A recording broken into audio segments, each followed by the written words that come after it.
Assalamu alaikum. Hope you all are fine, doing well. Welcome to the English poetry learning series. This is poem number 2 and the name of the poem is Rain. Rain yani barsat. So without delay, let's start the poem. Before moving toward the text of the poem, let me tell you who is the poet.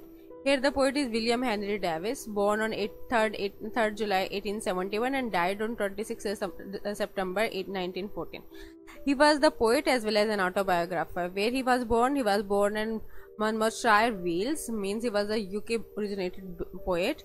And in his life he experienced life as a tramp, means बहुत सारे मकामात पर इन्हें जिंदगी में भीख मांग कर भी गुजर बसर करना पड़ी.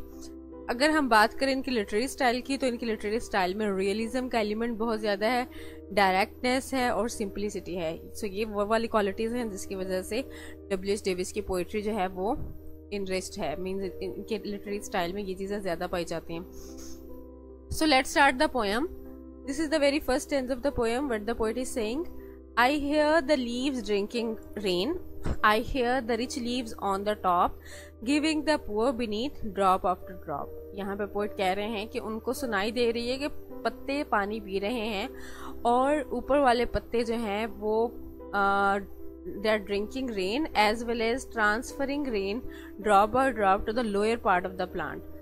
So एक इस तरह का इमेज उन्होंने बनाया है कि पानी जो है वो ट्रांसफ़र हो रहा है ऊपर वाले रिच लीव से और नीचे वाले लोअर लीव्स तक, और ये इस तरह से वो सारे पूरे के पूरे ट्रीज तक मूव कर रहा है पानी. सो यहाँ पर अगर हम बात करें, यहाँ पर लॉ ऑफ शेयरिंग का जिक्र हुआ है.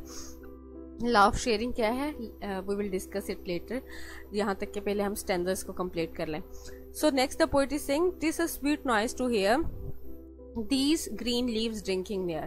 और इस प्रोसेस ने, मतलब एक पानी पीने की आवाज़ ने और सेकंड जिस तरह से ऊपर वाले पत्ते नीचे वाले पत्तों को पानी ट्रांसफ़र कर रहे हैं, मतलब ड्रॉप बाय ड्रॉप जो पानी जा रहा है, इसने एक म्यूजिकल साउंड जो है वो क्रिएट कर दिया है ओवरऑल एटमॉस्फेयर में.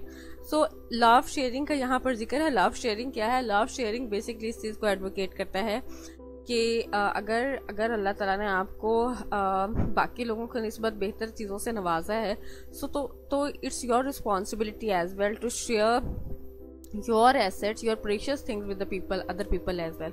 सो यहाँ पर अगर ऊपर वाले लीव्स अपना पानी सारा रोक लें और नीचे वाले लीव्स तक ना जाने दें, तो क्या होगा कि वो स्टार्व्ड हो जाएंगे. तो ये कुदरत का निज़ाम है कि वो बैलेंस के साथ ऊपर वाले लीव से नीचे वाले लीव की तरफ आता है. सो एक इंसानों के लिए एक समझने का यहाँ पे पॉइंट है.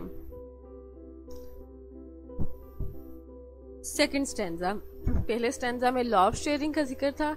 अगर यहाँ पर दोबारा से एक इस चीज़ को एडवोकेट कर रहे हैं पोइट W.H. डेविस कि दुनिया में हर इंसान के लिए ना नेचुरल रिसोर्सेज सबके लिए सेम है. अगर हम बात करें आसमान की, ज़मीन की, पानी, सूरज, हवा, each and everything is same for even for the poor and rich and for the bad one or good one.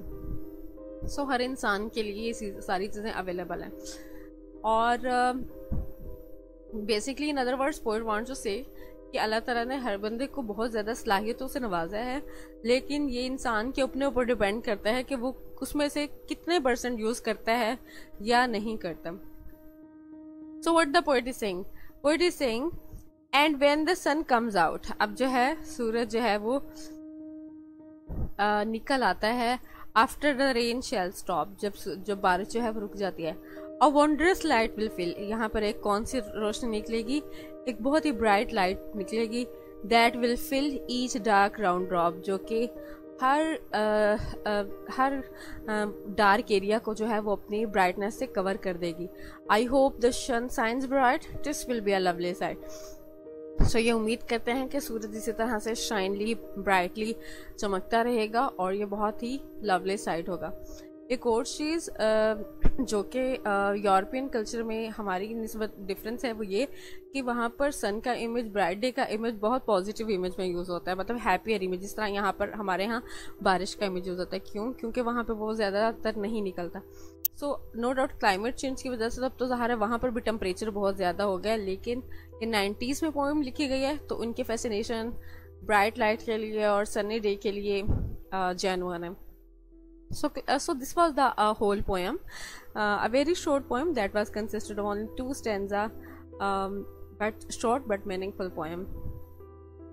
So let's talk about literary devices. Literary devices are being used as personification, onomatopoeia and anaphoria. What are they? Let's discuss.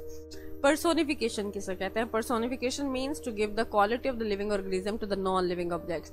जानदारों को बेजान चीजों की खुसूसियत देना. Second, onomatopoeia. It is a device that appeal to the sense of hearing. Thirdly, anaphoria.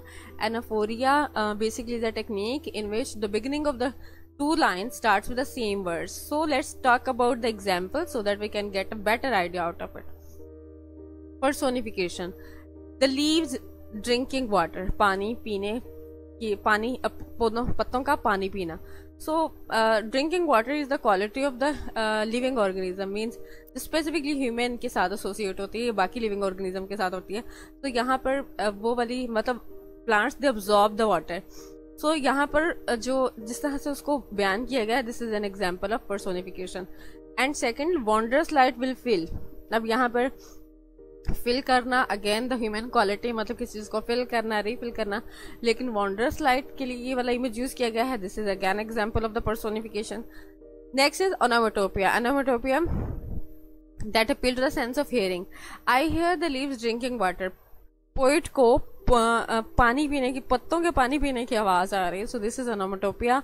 It is a lovely sweet noise to hear. Sweet noise का एक आना, सुनना. This is also an example of onomatopoeia that attract the sense of receptibility or hearing.